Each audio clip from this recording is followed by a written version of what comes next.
Okey, kita nak teruskan dengan segmen Fikrah di MSI pada pagi ini. Semalam kita telah bersama dengan individu ini iaitu Ustazah Isfadiah Muhammad Dasuki, seorang pendakwah. Jadi pada pagi ini kita akan teruskan bersama dengan beliau. Ustazah dah berada bersama dengan saya di talian. Assalamualaikum, selamat pagi. Waalaikumsalam warahmatullahi wabarakatuh. Selamat Ustazah. pagi, sabah al-khair. Alhamdulillah. Ustazah sihat? Sehat. Ustazah, hari ini Ada sihat, dah bertukar background belakang? Oh, tukarlah tempat kan. Saya baru nak tengok kapal-kapal tu semalam, lautan semalam. Ustazah, mungkin hari ini sedikit berbeza dengan topik semalam. Kita nak berbicara mengenai kelebihan wanita kaum muslimah di bulan Ramadan ni. Kita tahu pahala dilipat gandakan dan telah pun ini adalah antara bulan untuk mengejar tamak pahala itu sendiri. Tetapi ada kebimbangan di kalangan wanita lah. Mungkin sedikit kebiasaannya lah apabila ialah wanita ada syarat-syaratnya juga, ada kondisi mereka. Jadi mungkin mukadimahnya Ustazah, kelebihan kaum muslimah ketika bulan Ramadan ini. Ya, terima kasih kepada Hanif. Begitu juga kepada seluruh penonton TV3 MHI. Saya memang secara jujur sebab saya pun perempuan kan, saya faham perasaan ini Hanif.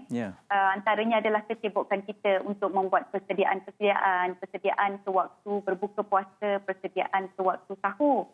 Sedangkan waktu sahur dengan waktu berbuka ini adalah waktu yang paling mustajab, doa, kemudian beribadah kan. Betul. Tapi pada waktu itulah sangat suntuk, kita sibuk nak fikir anak-anak nak makan apa. Lepas tu kita banyak berdebar nak kejutkan ahli keluarga lagi kan. Jadi nak kejut ahli keluarga untuk sahur. Bukannya senang nak kejut seorang-seorang tu. Kalau anak ada 6 orang macam saya ni Hanif, memanglah bersabarlah, bertabahlah wahai ibu-ibu kan.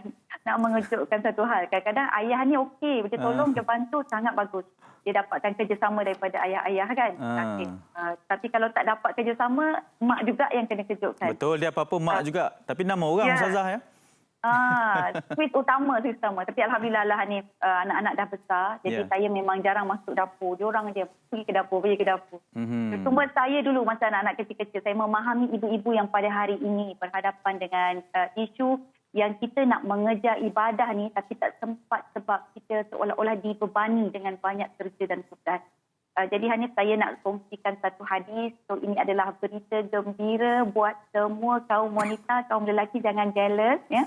Kaum wanita, apabila kita menunjukkan sesuatu amal baik dan kita memudahkan amal baik tersebut, maka sebenarnya kita mendapat pahala sebagaimana orang yang melakukan amalan tersebut.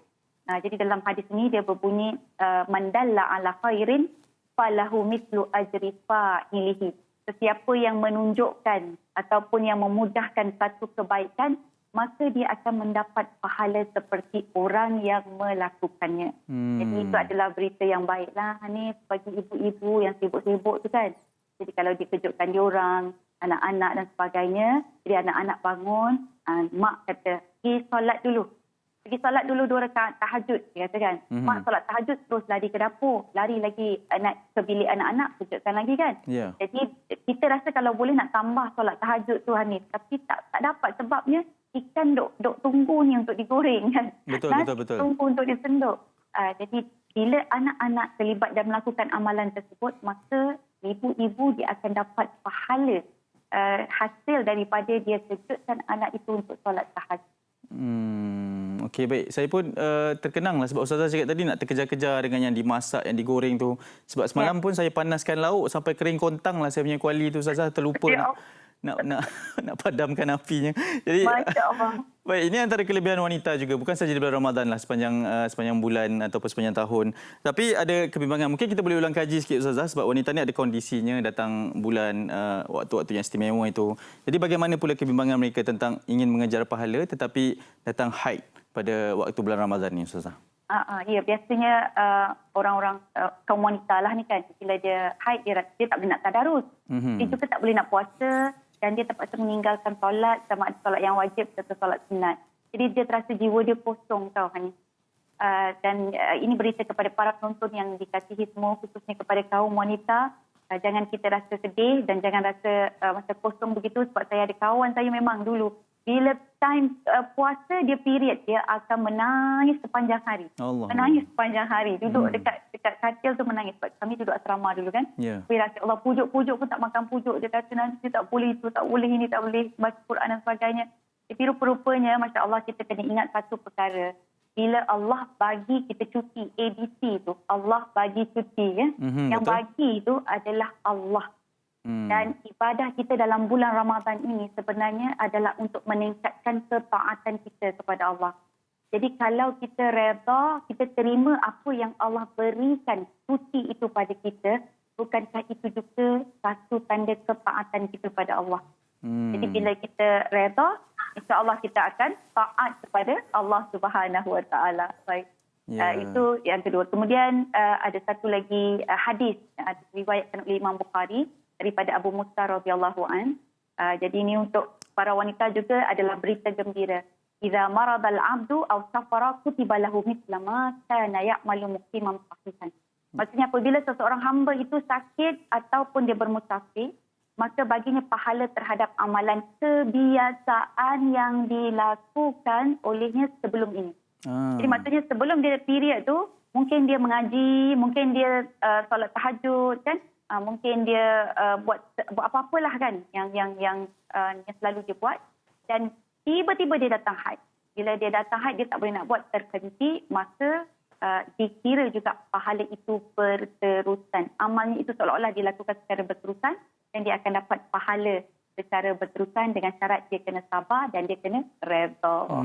Itu yang pertama, redha dan bersabar. Jadi berterusan. Wah, banyak betul berita gembira di bulan Ramadan ni, Ustazah. Jangan salah faham, saya ni pencinta wanita tapi saya ni lelaki.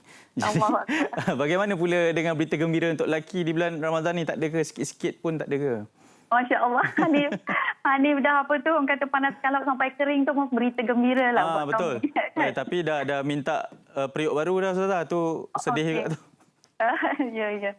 Jadi pada kaum lelaki, mereka menghidupkan Ramadan itu dengan sepenuh-penuhnya. Maqama Ramadana imana wahtisaba ghufira lahu ma taqaddama min dhanbi. Jadi dialah yang memeriahkan, dialah yang menceriakan bulan Ramadan itu sepenuh-penuhnya dengan kesempatan dan peluang tanpa cekatan. Maka itu merupakan satu berita gembira bagi kaum lelaki kerana Ramadan ini belum tentu akan datang kembali kepada kita. Sebab kita tahu Ramadan akan sentiasa datang, tapi belum tentu kita mendapat peluang untuk sampai ke Ramadan yang akan datang. So, jadi you ambillah peluang ini, kaum lelaki, dengan sehabis baik, buat kebaikan. Sebab setiap satu amalan itu akan digandakan ke 10 hingga 10, 30, 70 hingga ke 700 kali ganda. So, itu adalah antara kebaikan yang you all tak perlu nak stop, tak perlu ada cuti, kan? Betul. Tak perlu bimbang dan sebagainya. Kita boleh jalan terus saja, Ustazah, sepanjang bulan ini, betul tak? Ustazah Sifadiah. Kan? Betul. Terima kasih banyak-banyak sudi berkongsi banyak sekali, saya kira, antara hikmah dan juga berita gembira buat kaum wanita muslimah terutamanya di bulan Ramadan ini. Kita jumpa lagi, insya-Allah, Ustazah. Terima kasih. Assalamualaikum. Waalaikumsalam warahmatullahi wabarakatuh. Ustazah Sifadiah Muhammad Dasuki, pendakwah yang sentiasa bersama kami di Malaysia hari ini, membincangkan mengenai untungnya wanita di bulan Ramadan seperti tadi. Okey.